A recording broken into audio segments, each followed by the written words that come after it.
I've just learned that Dustin Poirier, one of my favorite fighters, is not a model citizen. No. So there was so Dustin Poirier, long time like front runner, top 3 guy in the lightweight division. Seems like a really nice guy. Family man. He was at the Atlanta airport. Well, important to note, he's retired now. He recently retired. And here's a little tidbit you may not have considered. A guy he beat, Justin Gaethje, just became the champion. And Poirier's out and retired and no longer in the game. And he must have that thought in his head, that MMA math thought that like, I smoked the champ. I could smoke him again. But I'm on so much TRT right now, admittedly, I can't even jump back in. It'd be a year from now, best case scenario, if I got back in the testing pool now. He's got to be in a depression, and he's drinking too much. So I saw this video of him at the Atlanta airport sort of wrestling with a guy. I didn't know if it was a fan or one of his boys. He was with his boys, but they were a little aggressive in the bar, and you could tell he was intoxicated. They weren't like knocking over furniture, but for like a normal human, you would consider what they were doing rough. But for an MMA fighter, it looked like they were like going like 4 out of 10 speed, sort of practicing like grabbing back of the other guy's head or something, sort of head-to-hand fighting. But then today, the TMZ video came out, and you see that it's one of those standard scenarios of a person getting too drunk to board, and the person at the gate is saying, "You can't board, you're too drunk," and then the person going to the next level. And so the cops show up, and they're like, "Mr. Poirier," and he's like, "Fuck her, and fuck him, and fuck you," and he's like, "I'm gonna need another unit." "Yes, you are. Tell him to fucking come. Tell him to fucking come, because it's gonna be bad." It's like, oh no. Yeah, he kept need saying, like 4 more guys. Let's fight. Let's bang. It's going to be bad. It's going to be bad. And I'm looking at him, and there's something about this man oozes good at fighting and likes to fight. Yeah. Look at those ears. Like, yeah. It was the UFC belt he was wearing. Okay, but he's jacked even more so than he was in his prime. Big. And he's tatted up, and his ears go like straight sideways. They've got the cauliflower ear to extreme.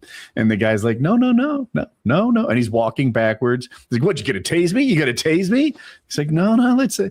But to Poirier's credit, he did voluntarily allow himself to be handcuffed. They didn't have to like 8v1 him and tackle him or anything. He just turned around and offered his wrists. And but yeah, and Kyle was like, not a big deal what he did.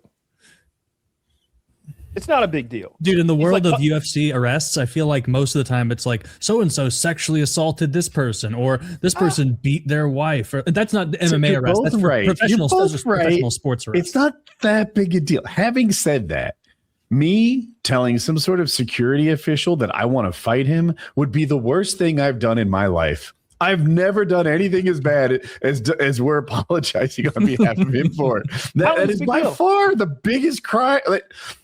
I've never committed a crime nearly as bad as that. Well, see, that part's not even a crime. Like, tell him let's go. Like, that's the cop's not going to charge him for assault for challenging him to a fight. His charges have got to be like public drunkenness and disorder or something like that. It's not even a slap on the wrist. I knew a girl, I didn't talk about it at the time, but she's like a friend of my girlfriend. She got into a scuffle with the cops, and she claims she was drugged, and her behavior is so outside. Drugged or dragged? Because it sounds like they gave her drugs. Yes, she was drugged. Okay. Drugs. So she claims she was drugged because her behavior is so far outside the frame of her normal life that I almost believe it. Not only did she bite a cop and fight a cop and hit a cop, she went for a cop's gun, and they had to like tase her and like burrito wrap her.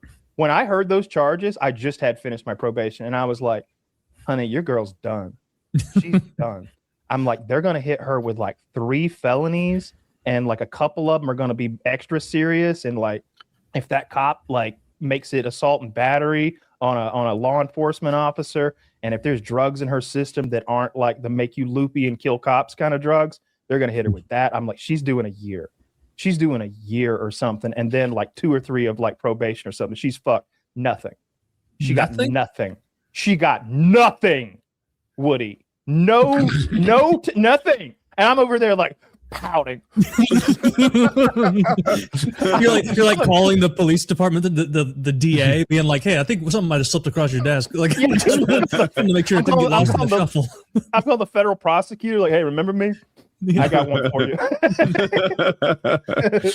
You worked your cunt off getting me. Like, you're gonna love this gal. You're gonna destroy her." Did she get like suspended sentence? Like, doesn't have to do anything? They dropped the charges and gave her like a disorderly conduct, and it was like $150 fine or something, and one more appearance in court. Like, it was nothing. They said, "Carry on, don't bite anymore." But she went for his gun. She went for his gun. And it wasn't like someone claimed she went for the gun. They yelled, "She's going for his gun," and they had to like whoop her ass a little. Because if I can kind of see the whole like, yeah, she hit him, but come on, just a girl, right? You know, she weighs 113 pounds. Nobody was concerned about this. It wasn't even her best effort as far as hits go. Player, just so we're clear, I want you to have the right mental image. She played second base. You know. Okay. So she throws a better punch than most girls. If I had to fight her, I'd get in a stance first. Okay. I wouldn't be like, "Come on," put my chin out, my arms out like some jabroni in the street. I'd be like, "All right, bitch, let's do it." How's the jaw? How's your head movement, cunt? How powerful of a jaw? How powerful of a mouth for the bite? I mean, you know what I mean. We'd all knock her out with one like 3/4 punch. No, I mean for the bite. Like, I don't draw blood. What I told you is all the details I got at the time. Like I didn't know about like how many tooth marks they were or exactly where she bit.